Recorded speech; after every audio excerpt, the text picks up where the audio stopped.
Hello, and welcome to another episode of Character Forge. My name's Tyler Owens. I'll be your character smith today. Joining me again is my lovely wife, Leigh, who will be our character artist. Today we're going to be jumping into the Guildmaster's Guide to Ravnica to build a male Loxodon. For those of you who don't know, the Guildmaster's Guide to Ravnica is a source book for Dungeons & Dragons 5th edition that brings the Ravnica setting from Magic the Gathering into D&D 5e.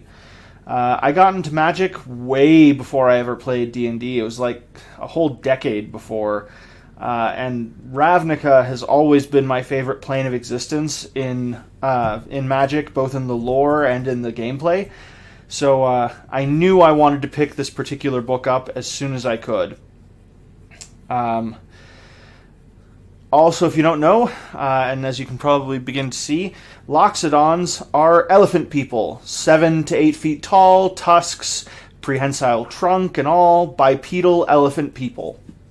They get a +2 to Constitution and a +1 to Wisdom. They have advantage on saving throws against being charmed or frightened.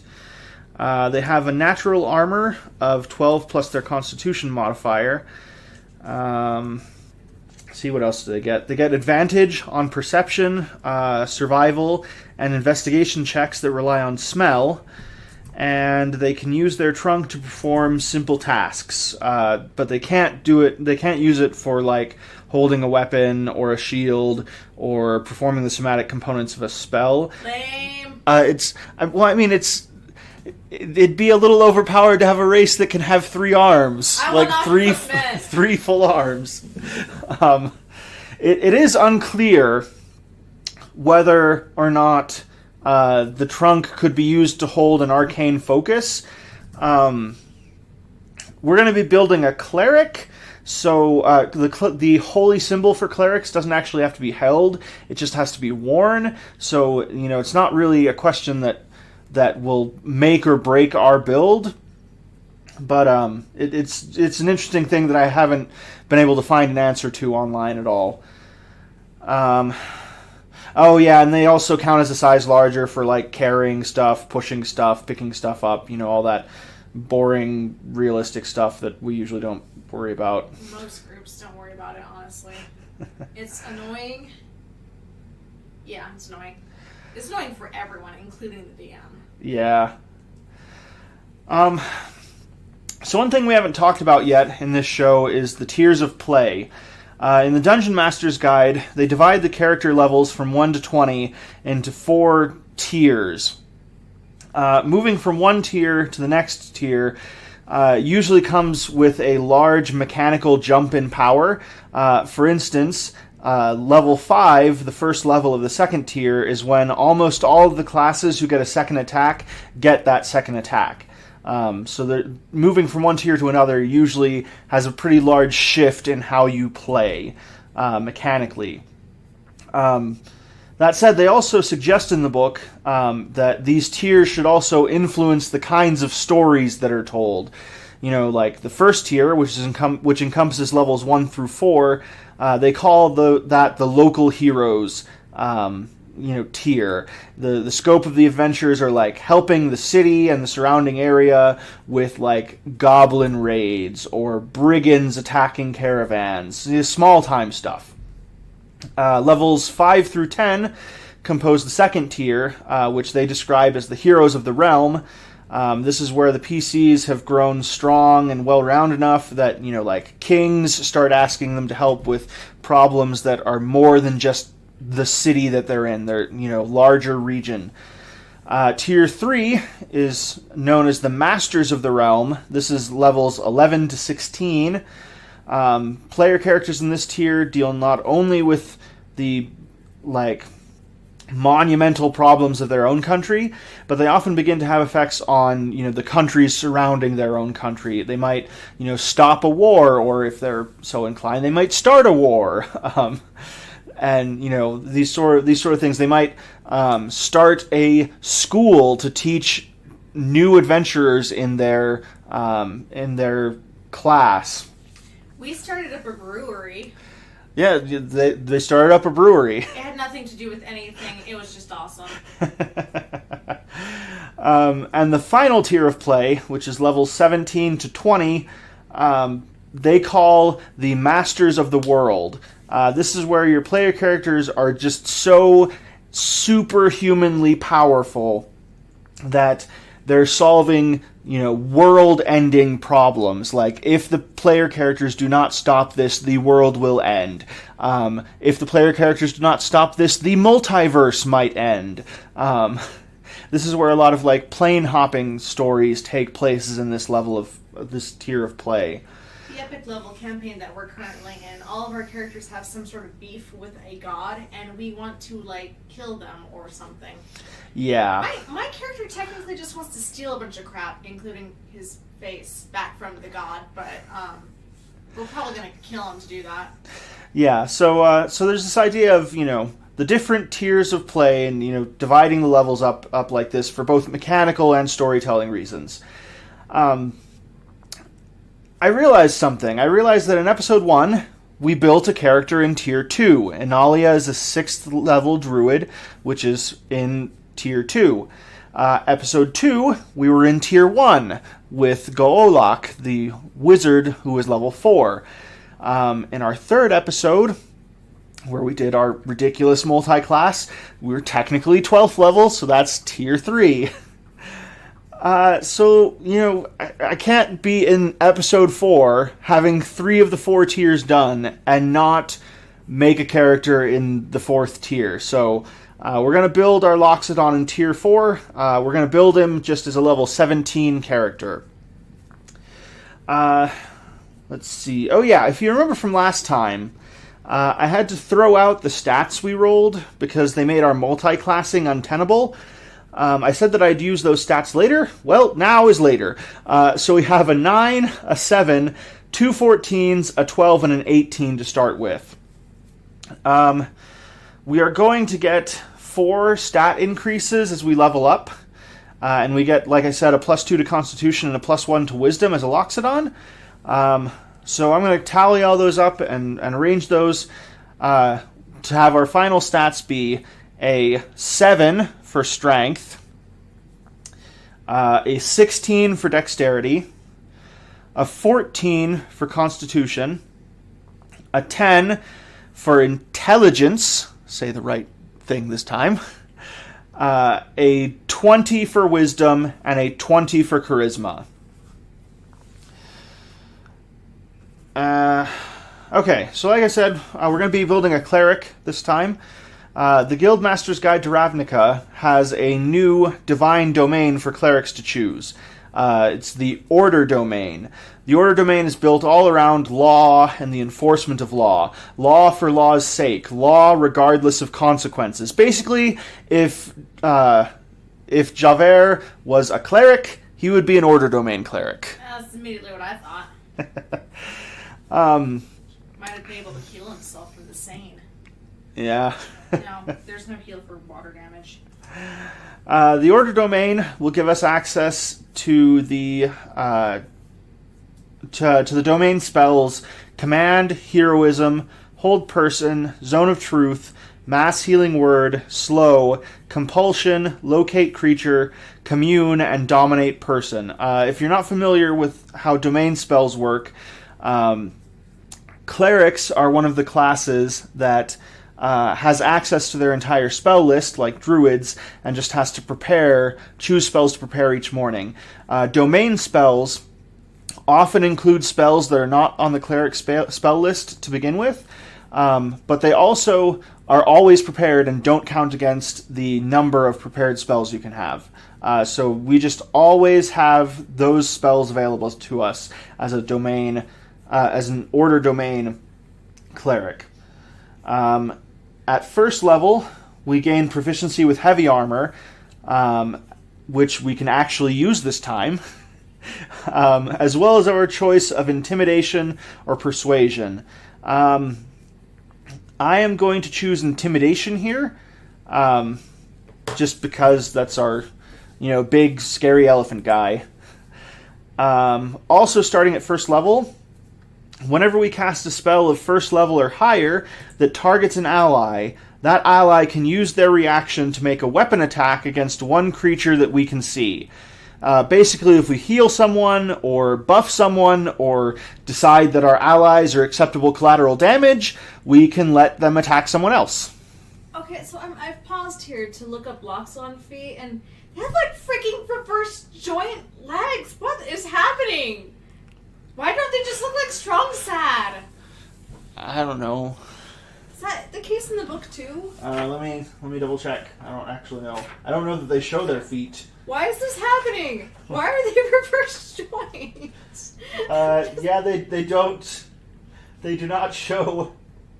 They do not show their legs in here, and they also don't have anything talking about reverse jointed legs. So why? Why are they doing this to me? You know why the reverse joint? Because they knew one day I would draw a Loxodon and I would hate drawing reverse joint elephant legs. Yeah, yep. It was just to spite you. Yeah, of course it is. Everything's just to spite me. I completely rethink this pose. I'm sorry. No, if that was worthwhile interruption, I'm not sorry. Sorry, I'm not sorry. Okay. At 2nd level, our Divine Domain lets us use Order's Demand as a Channel Divinity action. If we do this, each creature that we choose within 30 feet must make a Wisdom saving throw or be charmed by us until our next turn or they take damage. It also lets us force the charmed creature to drop whatever they're holding. So that could be useful if, an enemy has the ultimate sword of PC death. Then, or any other MacGuffin. Use Order's Demand, make them drop it, and then have the thief or somebody run in and grab it and run off. Oh, sure. The thief, actually, that's a really good job for them. Let's see. At 6th level, anytime we are casting an enchantment spell that takes one action to cast, we can instead choose to make it cost only a bonus action to cast. We can do this a number of times per long rest equal to our wisdom modifier. So for us, that's 5 times per long rest.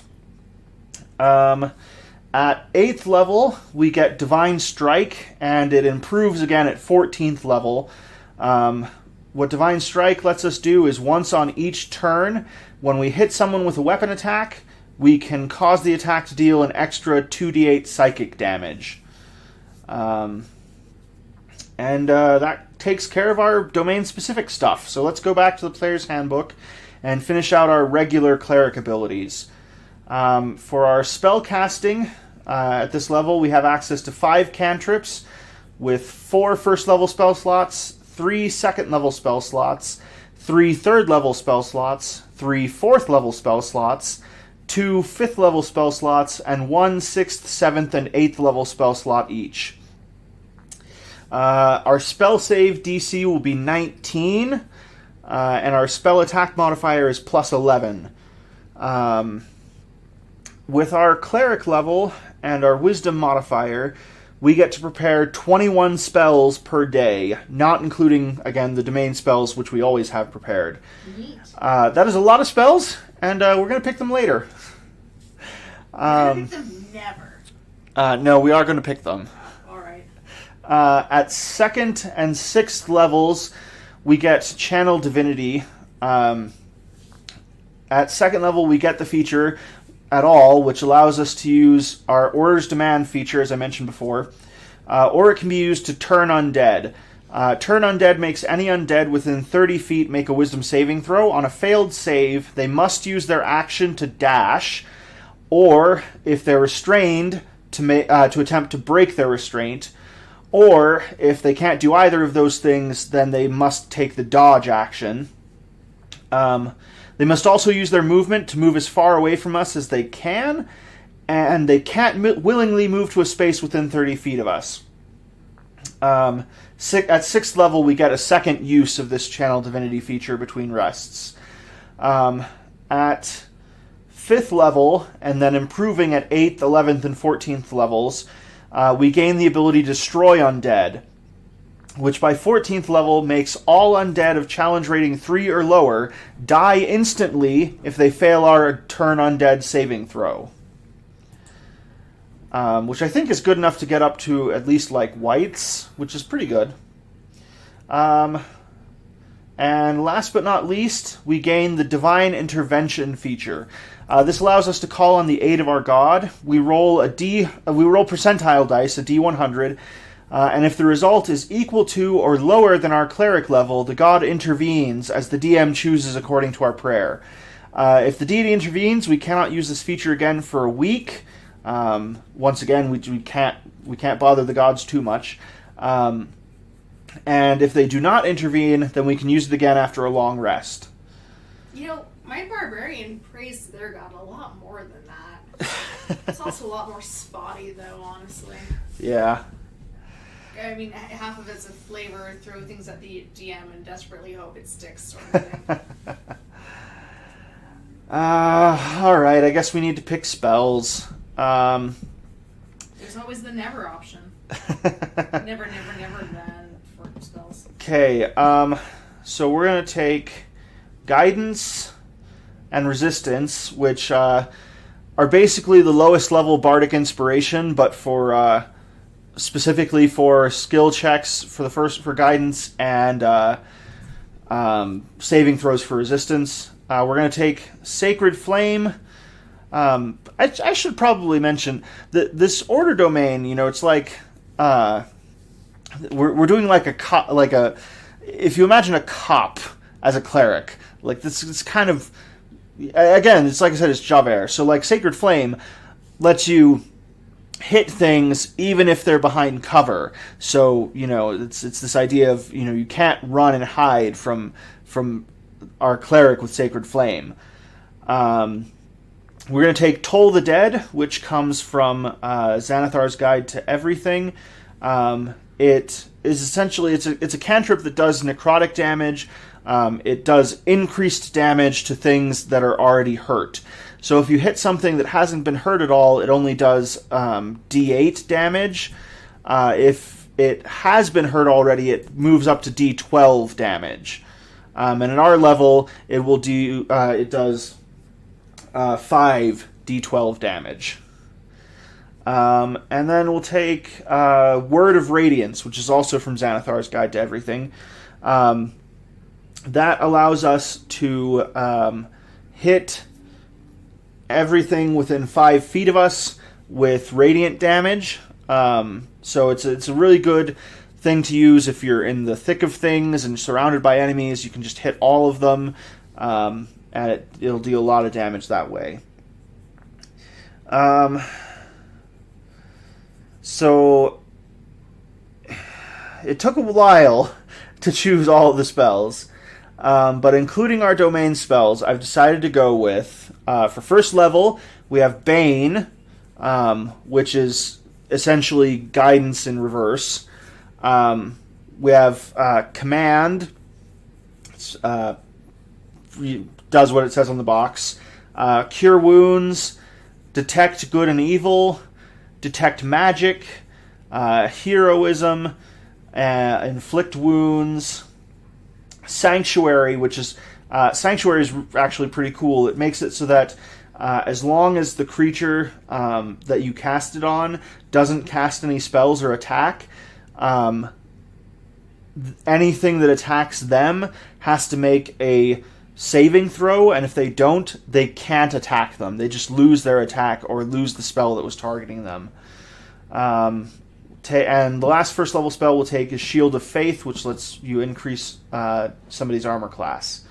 For second level spells, we're going to take Calm Emotions. I figure that's a good crowd control thing.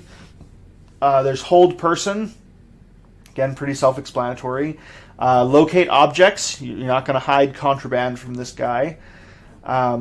Silence, because that's the closest thing to counterspell that this cleric can get. Because most spells require a verbal component, and if you are in the effect of silence, you can't do verbal components for spells. we'll take Spiritual Weapon, because it's just a really great spell, and also gives us more damage dealing potential. And Zone of Truth, that's one of our.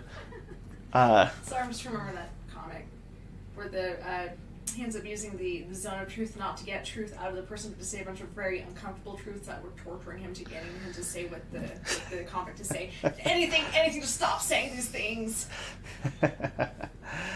Third level, we'll take Dispel Magic. Magic Circle, which is kind of like a magical prison or protection. So essentially you can when you draw this circle, you can either make it keep things out or keep something in. So it's pretty versatile that way. We get Mass Healing Word and Slow from our domain spells. At fourth level, we'll prepare Banishment, Compulsion, Freedom of Movement, and Locate Creature. Again, those are all pretty self-explanatory for why an Order Cleric would want those. Fifth level, we get Commune from our domain, as well as Dominate Person. I'm going to pick a spell called Geas. I don't know how it's supposed to be pronounced. It's a spell that I'd never heard about before, but essentially what it does is when you cast it, it binds someone to you for 30 days, or if you're doing for higher spell slots, for longer, at 9th level, it's essentially permanent unless you specifically cast a spell to break it. But what it does is it allows you to issue commands to someone, and as long as they are not like suicidal commands, commands that will obviously lead to their death, they have to follow the command. And if they don't follow the command, they take a bunch of psychic damage. Now, they can only take it once a day, but, when your spell effect is essentially permanent, if you're casting it 9th level, that can be pretty powerful. We're going to take Holy Weapon. Holy Weapon lets us imbue our weapon with radiant damage, and we can also use an action to expel the radiant damage to do an area of effect attack with radiant damage. And we're going to take Scrying as well. At 6th level, we'll take Forbiddance, which lets you protect an area from things like planar travel and all that stuff. And we'll also take True Seeing. I hope you can see how that'd be useful for an Order Cleric. 7th level, we'll take Etherealness, which would let us travel through the ethereal plane, which means we can walk through walls to get into bad guys' strongholds. Walk through banks. No, wait. And at 8th level, we'll take Anti-Magic Field. Okay. This is like most player characters' worst nightmare of a guard. This is the guy who comes and beats up the PCs when they keep trying to take people's stuff. Yeah, pretty much. This is the guy who in Skyrim keeps talking about taking an arrow to the knee and then bashes your face in just fine. Not that I've ever had problems with guards in Skyrim. What? Let's go on to some backstory, huh? If you're unfamiliar with the Ravnica setting, Ravnica is a city that spans across an entire plane of existence. Mostly. The Gruul clans have something to say about that, but we'll get to that in a minute. It's kind of like Coruscant for you Star Wars fans out there. The government of Ravnica is divided between the 9 guilds. The Azorius Senate, which sees to the creation and enforcement of laws. The Orzhov Syndicate, which is basically the mob, if we're being honest.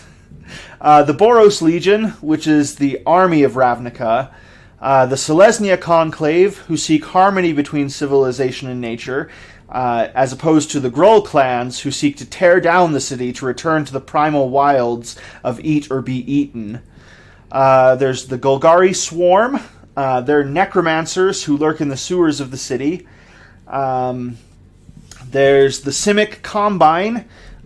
They perform biological experiments to create superior hybrid beings. Hey, Hey, Tyler, do this with your hand. No, but you gotta... Okay, thanks. Sorry, continue. The Is-It League, who are concerned with magic, machinery, and especially magical machinery. And the... No, do it with the other hand, sorry. Yeah, okay, thanks. And the Cult of Rakdos, which is basically Panem et Circenses embodied, except you replace the bread with demons, and the circuses have a lot more blood. What? Okay. Are there still children, like, killing each other? Probably. Yeah, alright. So, when Ravnica was founded, essentially the leaders of these groups got together, and they're like, hey, we've been at war for a really, really long time, and are threatening to, like, tear this whole plane of existence apart, so maybe we should not... and they got together and they formed the Guild Pact, which is a magically binding agreement that kept each guild more or less in line and cemented their roles in Ravnican society. We are going to call our Loxodon Nikodros. One of the cool things about Loxodons that I really like is that their language includes a lot of nasal subvocalizations, which carry a lot of the meaning of their language.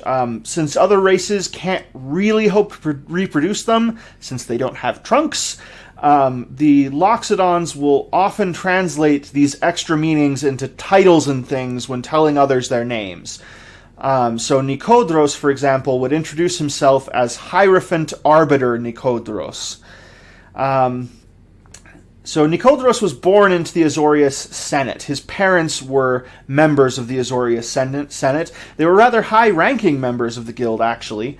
When he was 7, his parents were sent on a secret mission, and they never came back. As far as he knows, they were killed. Now, not only did the Senate refuse to tell him what the mission had been, they refused to take care of him. He was thrown out into the streets. He did his best to fend for himself, and despite what the Senate did to him, he still held their ideals. When he came of age, he joined the Senate as an enforcer. A lot of people didn't recognize him, but the people who clearly did, it seemed like they didn't really want to address the fact that they had abandoned him, but he... They didn't want to address the elephant in the room? This is the high-quality entertainment why you married me, right? Yep. Ultimately, he didn't let this bother him. Loxodons live for like 450 years, so it's been several hundred years now that he's been climbing the ranks in the Azorius Senate. And he's put his past behind him to become a great force for law in Ravnica. Hey, I'm going to interrupt you for a second. What's this weapon going to be? A rapier. A rapier? Yes. Neat! That actually works a lot better with what I was drawing. Now, the astute among you might have noticed a few things that are off about Nikodros. First off, I said I was building a level 17 character, right? But if you've been following along, or you just know the Cleric class really well, you would have noticed that I've only taken 16 levels in the Cleric class. The second thing that's off is that he has reverse joint legs! Not that I'm still upset. Sorry, continue. Not only that, I never took any proficiencies from the Cleric class. I made sure to sprinkle in proficiencies I was getting from other places, but I never actually took any proficiencies from the Cleric class. And I haven't told you about Nikodros' background that I've chosen. Additionally, those of you who know about the Ravnica setting know that there are not 9 guilds. There are 10 guilds of Ravnica. The 10th guild is House Demir, a shadowy group of spies and assassins whose existence was enshrined in secrecy within the Guild Pact itself.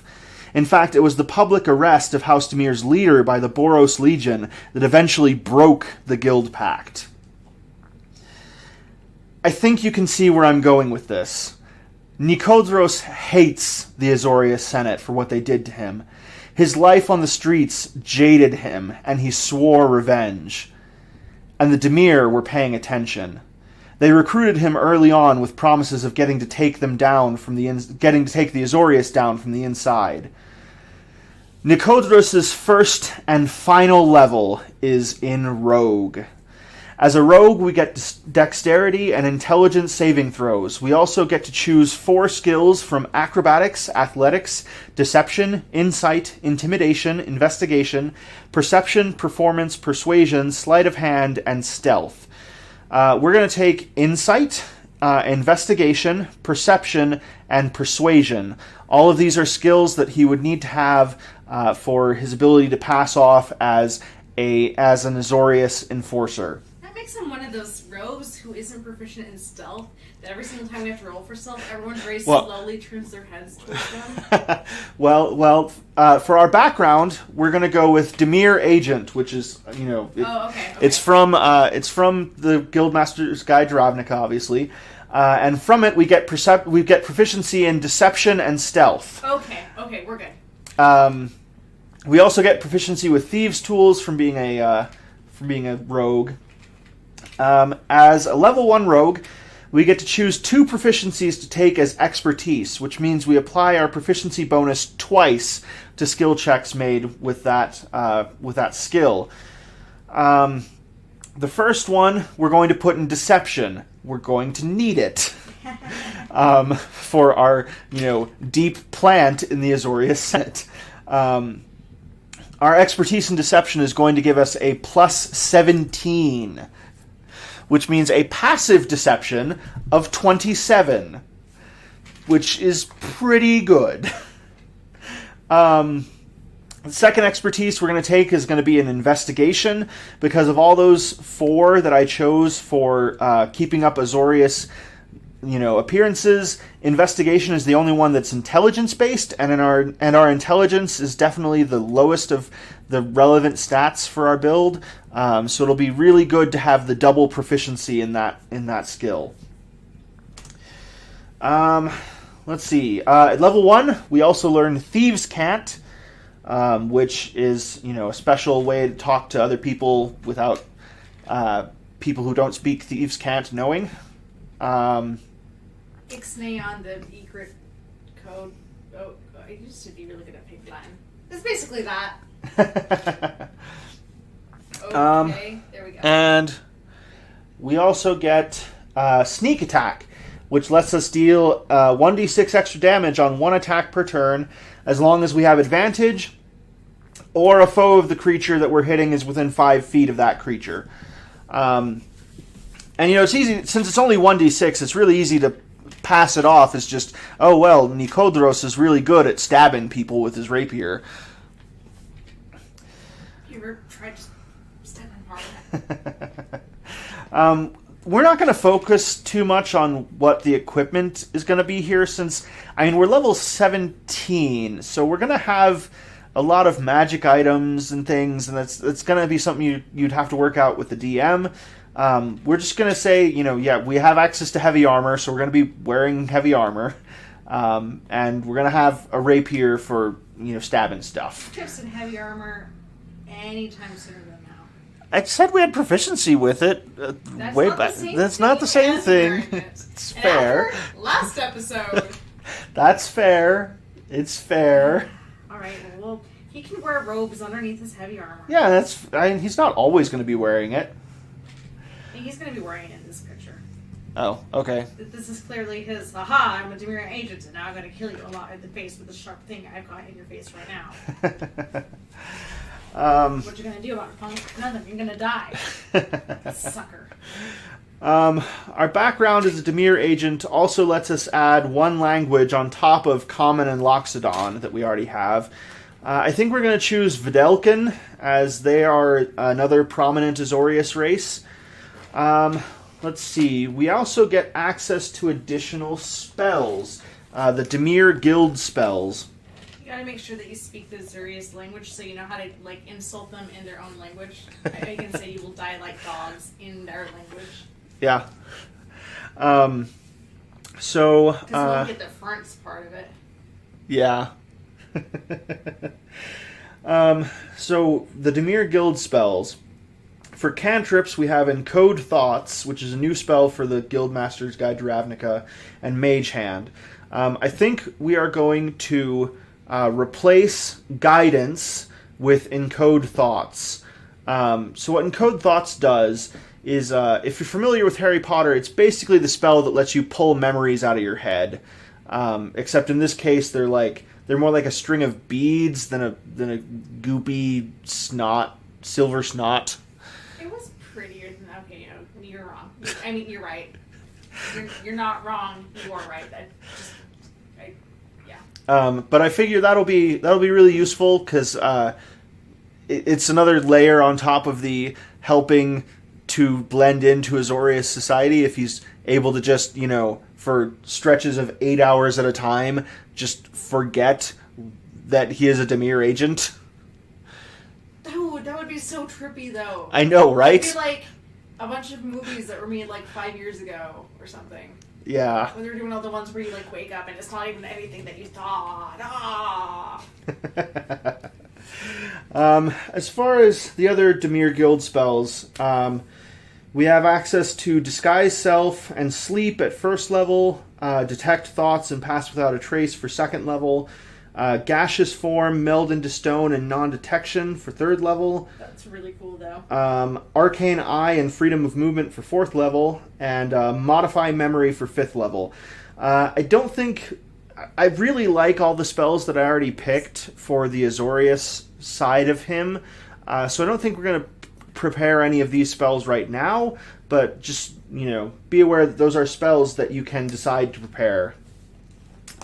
I mean, like, playing this eventually, crap's gonna hit the fan, and you're gonna reveal, haha, I'm not Javert after all, I'm Jean Bell Murderer, I don't know. Naughty, but less creepy and more, I don't know. Anyway, yeah. In which case, those spells are all gonna be really cool. Really useful, and, yeah. Like, all of a sudden, all the other players are gonna be like, you could have been melding in stone, and you'll just be like, I'm sorry, I can't hear you, because I'm currently melding into stone right now. And with that, I think that I have once again forgotten health until the last moment. Jeez. Just okay. Make a note for yourself. Yes, I will. Okay, I will make a note.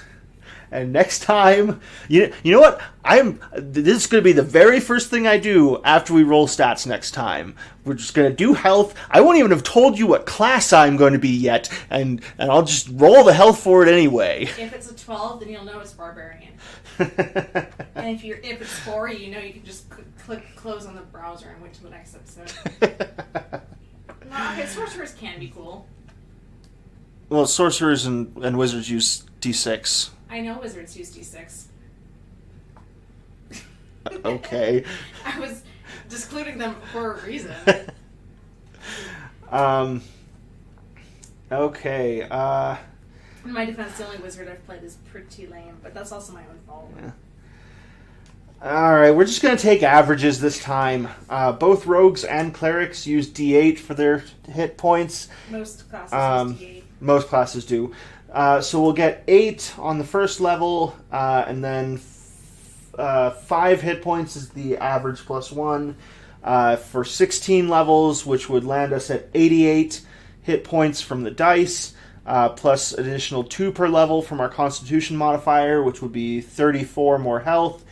That gives us a total of 122 health at 17th level.